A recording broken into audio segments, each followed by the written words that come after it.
All right, let's go ahead and talk about your preseason week 2 fantasy football faders. Yeah. I know it's hard to fade a guy when they ain't even playing in the preseason, right? But the talent around you, it has a lot to do with the way you're going to perform. You mentioned earlier, 45-year-old quarterback who's not a mobile quarterback, uh, losing two offensive linemen, losing two starting offensive linemen for extended time.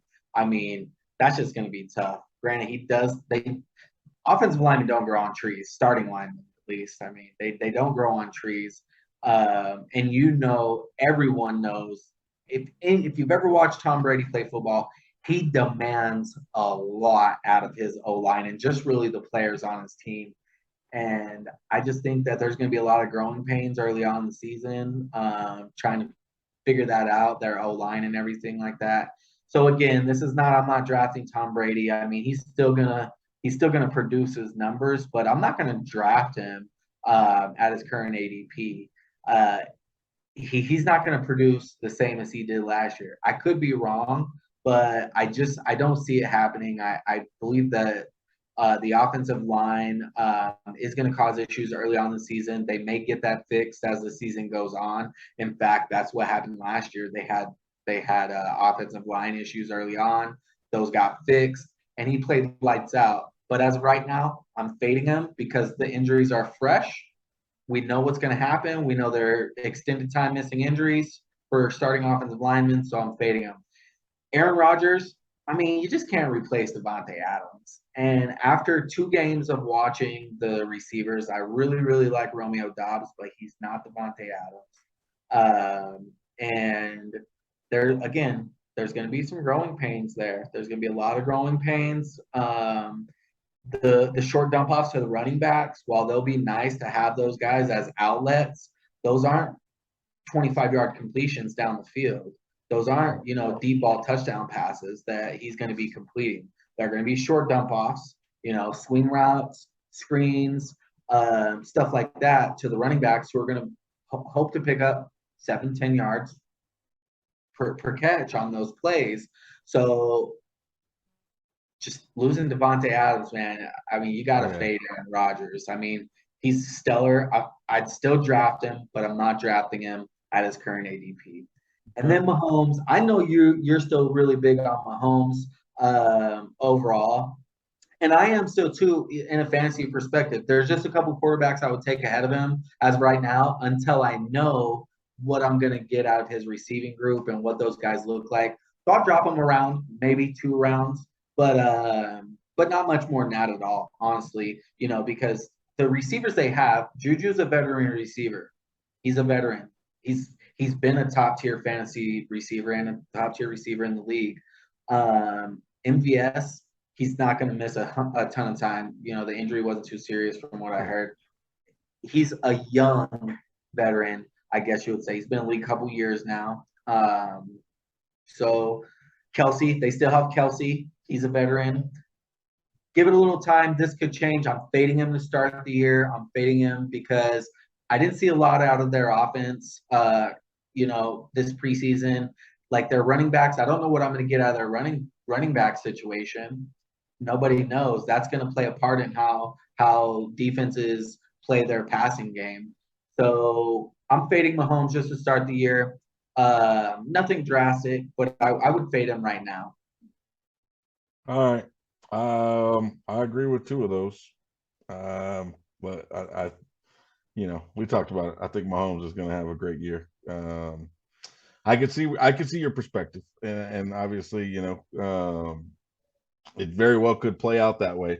So, but I think that even though he lost Tyreek Hill, he still got Andy Reid, he still got Travis Kelsey, and he's still Patrick Mahomes. So I agree with Aaron Rodgers. I think he's going to have a great season. Of course, he's Aaron Rodgers, like Jason said, right? He's a 2-time MVP. He's going to have a great season, but I don't think he's going to warrant the average draft position that he's currently at. And then Tom Brady with the injuries, like you said, it's really difficult to justify, spending an early pick or or him being one of the first quarterbacks chosen with the injuries that he's going to have to deal with this year. So I can't argue with any of the top two, but I will argue that Patrick Mahomes, draft him is what I say. I'd say draft him. Draft him. If you're in a position where you need a quarterback and he's available, you draft him. So here's what Don't I'd draft say. him at his ADP. I'll say this: if you're in a league that you're going to have, two quarterbacks, and one of the quarterbacks that you're going to have, is maybe, I don't know, Trey Lance, and you're getting him in the like 12th round because you get to keep him because that's where you drafted him last year.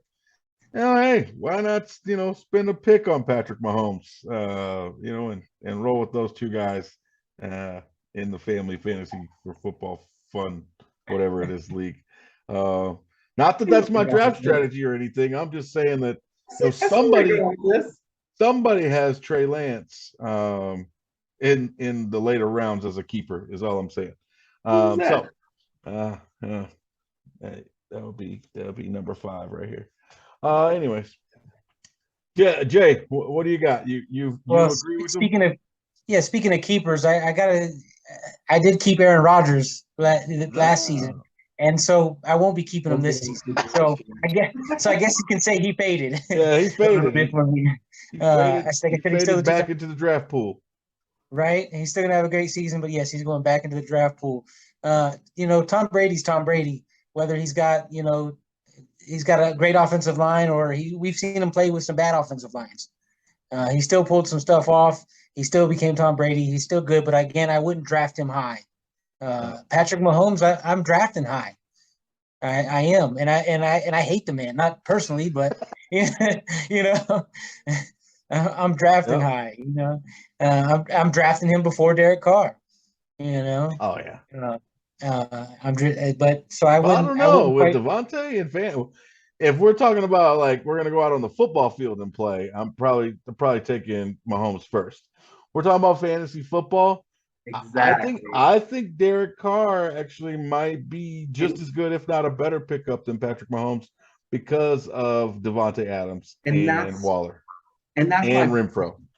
That's my point. So when you fade a guy like Mahomes, right, you can afford to push him back a few rounds, knowing that if you don't get him, there's probably going to be a guy like Derek Carr available who's going to probably produce a fantasy season equivalent or better to Mahomes this season. So you're saying that Derek Carr is your number 1 riser?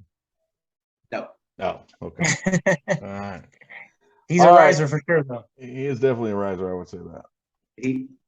I would say this: Derek Carr last year. I know you remember this specific conversation too, Brad, because you and I, we left the bar pissed off at a Raiders fan.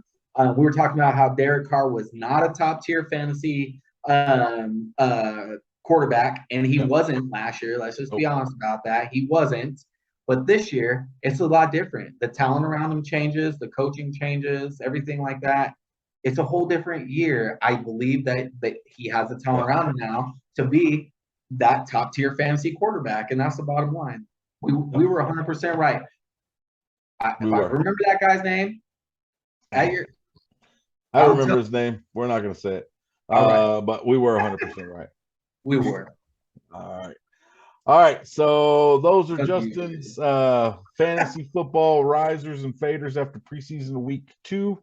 Again, let us know where he was right and where he was wrong down in the comments. And that is it for this round of I Could Be Wrong. As usual, it was good to chat with you guys. I appreciate both of you hopping on. Thanks, man. I do want to say to the millions and millions that are watching this around the globe. All right, it's probably only like 7 people, but either way, thanks for watching. We do hope you enjoyed the conversation as much as we did. Please don't forget to comment, like, subscribe, share with everybody you know. We'll be back with more discussion soon. And until next time, as always, please be kind, even to Cowboys fans.